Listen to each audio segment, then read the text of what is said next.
Assalamualaikum Assalamualaikum warahmatullahi wabarakatuh. Alhamdulillahirrahmanirrahim. Kita diberi kesempatan belajar mengenai zat gizi pada pembelajaran BCOK hari ini.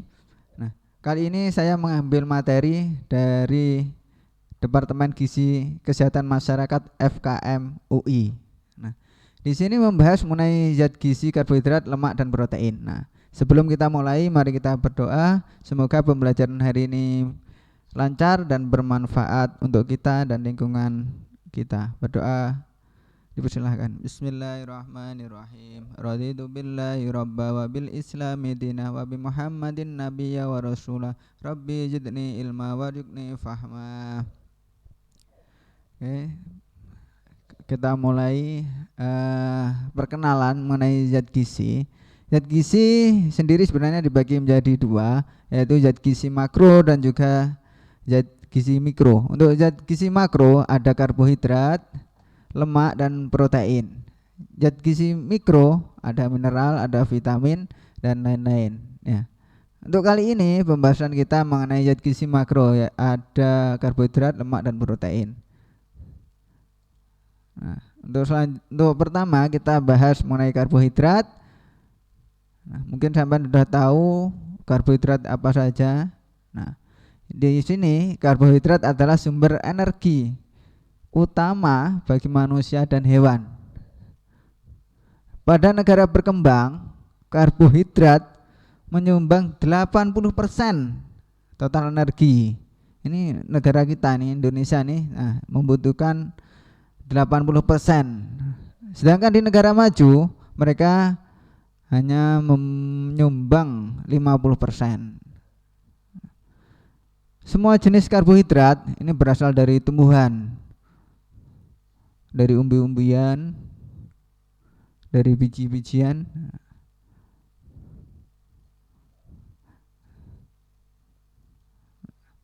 Jenis karbohidrat ini ada 3. Ada monosakarida, di dalamnya ada glukosa, fruktosa, dan galaktosa. Jenis yang kedua yaitu disakarida, di itu 2, yaitu sukrosa, maltosa, dan laktosa. Nah, ini ada yang ketiga, oligosakarida, difermentasikan di usus. Yang keempat, polisakarida, contohnya ada pati, glikogen, polisakarida non pati atau serat. Nah, ini pati adalah simpanan karbohidrat dalam tumbuhan, terdiri dari amilopektin. Karbohidrat utama yang dikonsumsi ini beras, jagung, gandum. Nah, ini mengandung pati 70-80%. Sedangkan ubi, talas, singkong 20-30% untuk patinya.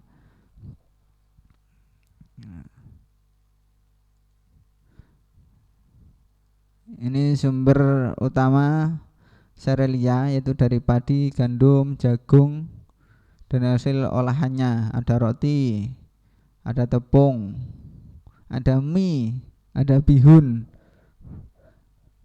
Yang kedua, umbi-umbian, ada ketela, ada pohong itu. Yang ketiga ada gula dan olahannya dari selai, dari sirup, ada yang pasta manis-manis itu. Nah, itu juga sumber energi gula. Nah, ini tabel atau nilai karbohidrat dalam 100 gram. Bisa dilihat nih, gula pasir dalam 100 gram mengandung ini nilai karbohidrat 94, gula kelapa 76. Nah, itu ya. Nih bisa dicek.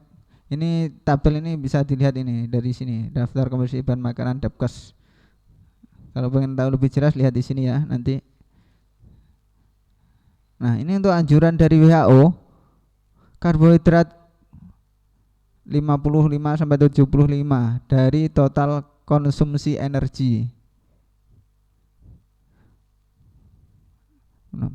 Menurut pedoman umum gizi seimbang, 50 sampai 60 dari total energi bersumber dari karbohidrat kompleks. 5% dari total energi adalah gula. 3 sampai sendok makan tiap hari ini nih. Kita yang disarankan ini nih. Maksimal ya 3 sampai 4 sendok. Yang suka ngopi lebih dari ini dikurangi. Ada bahaya yang mengintai kita nih kalau lebih dari ini. Nah ini untuk orang dewasa nggak usah. Nah ini dianggap cukup gizinya apabila ini nih laki-laki pada umur berapa. Nah 10 sampai 12 ini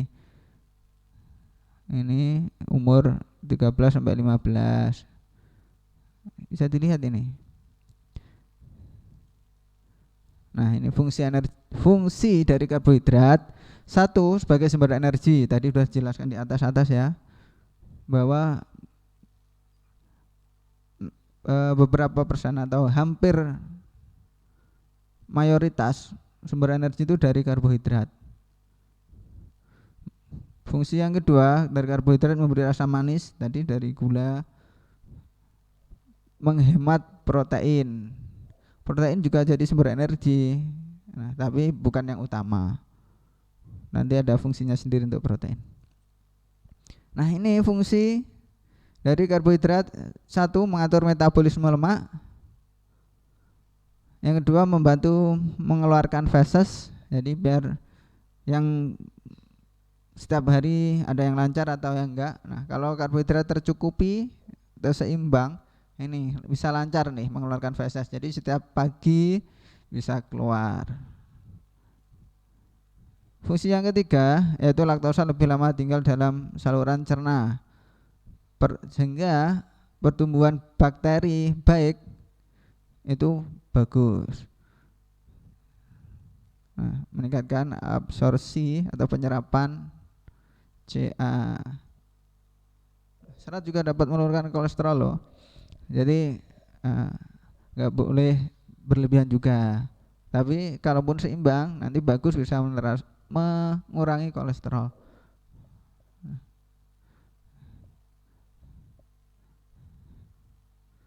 Ini lanjut aja. Nah ini yang penyakit yang berhubungan dengan karbohidrat nih. Bisa marasmus. Ini pada balita 2-4 tahun. Ini apabila punya adik itu bisa sampai kasih tahu. Yang kedua, bisa menyebabkan obesitas.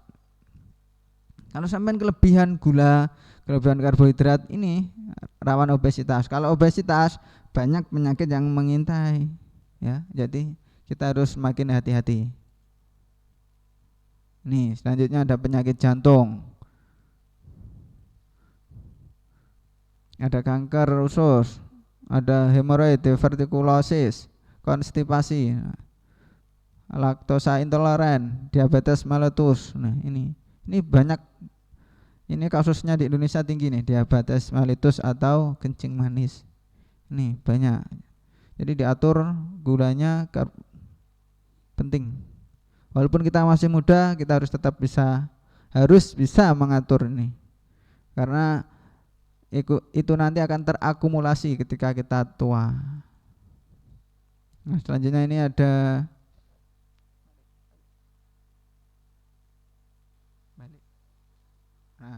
yang kedua itu ada protein. Pembahasan yang kedua protein.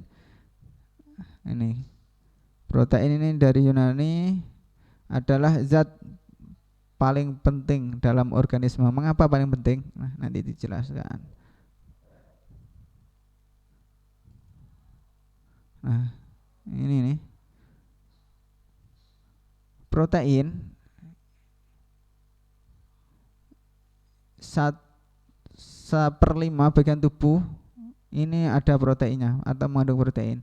Setengah ada di otot, 1/5 di tulang dan tulang rawan, 1/10 di kulit, sisanya di jaringan lain dan cairan tubuh.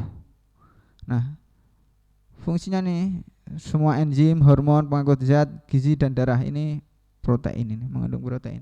Nah, ini ada di dalam protein diklasifikasikan jadi asam amino esensial dan asam amino non esensial atau tidak esensial.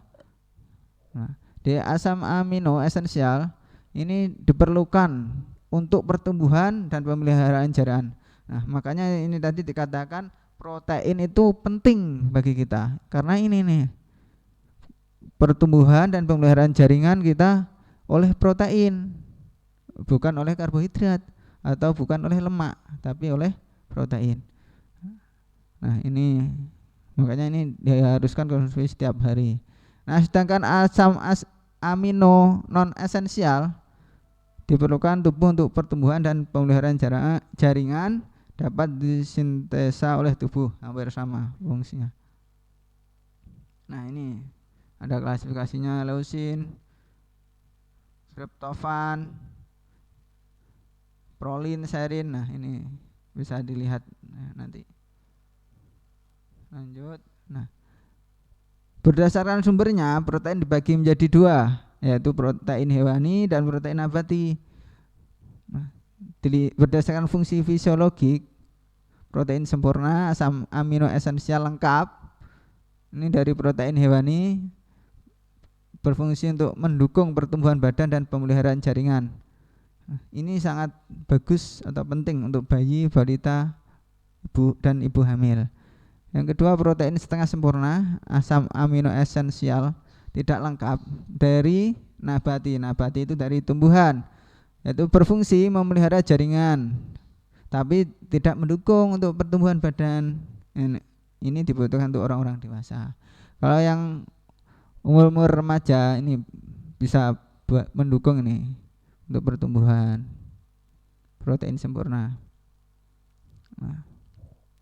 Nah, ini untuk protein mengandung semua jenis asam amino esensial. Ini bagus nih. Protein tidak komplit atau bermutu rendah, tidak mengandung atau kandungan asam amino esensial tidak lengkap. Ini pada protein nabati dan kacang-kacangan kecuali kedelai.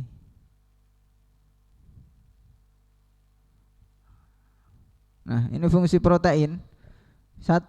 Pertumbuhan dan pemeliharaan. Pertumbuhan ikatan-ikatan esensial tubuh, hormon tiroid, insulin, enzim membentuk hemoglobin, asam amino triptofan sebagai prekursor niacin. Nah, fungsi ketiga mengatur keseimbangan air, membentuk antibodi, mengangkut zat gizi, mengikat vitamin A, sumber energi. Nah, ini protein juga bisa menjadi sumber energi, bukan hanya karbohidrat. Nah, ini angka kecukupan gizi untuk protein dari saran WHO ini 10 sampai 15 dari total energi. Ini kan di bawah dari karbohidrat tadi. Ya. Nah, ini protein ini sangat diperlukan untuk mencegah kehilangan protein tubuh dan memungkinkan produksi protein yang diperlukan dalam masa pertumbuhan, kehamilan dan menyusui. Jadi umur sampean ini masih masa pertumbuhan, sangat disarankan mengkonsumsi protein atau mengkonsumsi makanan yang mengandung protein yang tinggi. Ya. Nih, yang nilai proteinnya yang bagus. Ini ada kacang kedelai. Kalau dari nabati ya, ini ada kacang kedelai, kacang merah. Ini bisa dilihat nih. Tepung susu ini bagus ya. Nah, keseimbangan protein ini penting. Nih, bisa pertumbuhan untuk ibu pregnan, untuk ibu hamil, untuk recovery atau pemulihan. Nah, banyak. Nah, dampak negatifnya ini.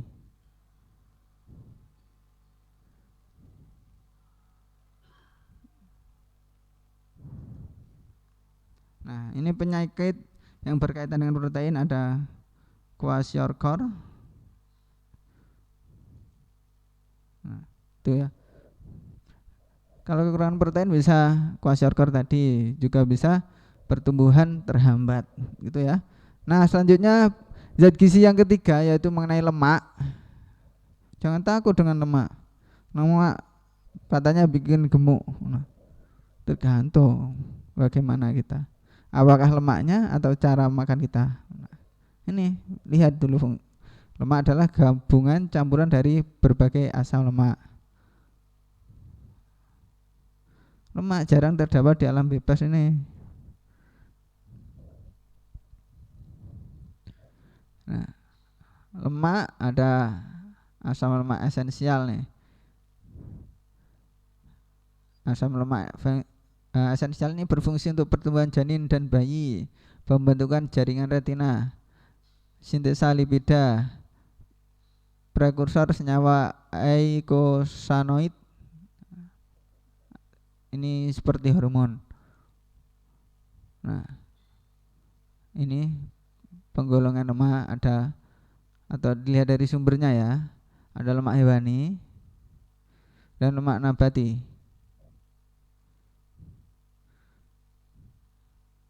Contohnya ini kelapa sawit, zaitun, ini lemak nabati.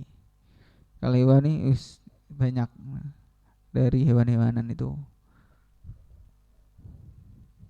Nah, fungsinya lemak simpanan disimpan dalam jaringan sebagai simpanan energi. Lemak struktural, ikatan struktural jaringan lemak di otak, saraf, bentuk fosfolipid, terus kolesterol.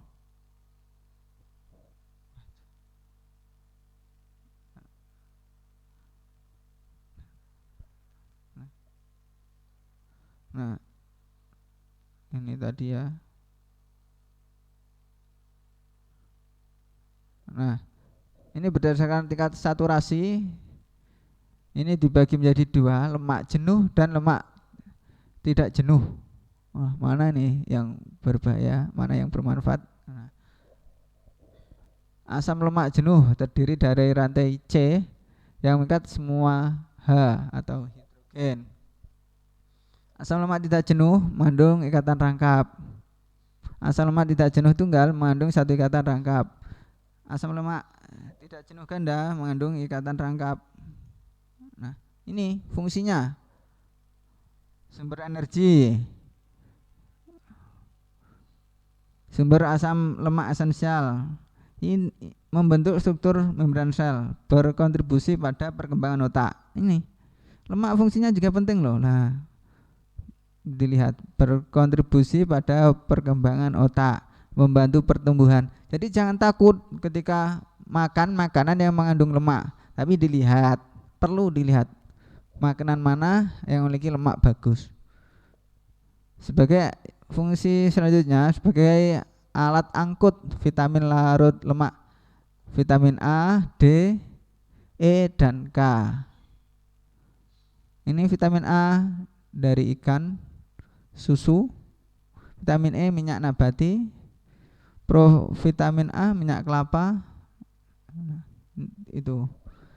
Fungsi selanjutnya menghemat protein, memberi rasa kenyang dan lezat, memelihara suhu tubuh. Nah, jadi ketika sampean memiliki simpanan lemak banyak, sampean suhu tubuh cenderung tinggi, sehingga ketika dingin sampean tidak terasa dingin yang seperti orang yang normal atau yang proporsional. Makanya orang yang memiliki simpanan lemak banyak cepat haus. Ini fungsinya lemak itu. Ketika dingin, sampai banyak simpanan lemak, sampai jadi nggak terasa terlalu dingin.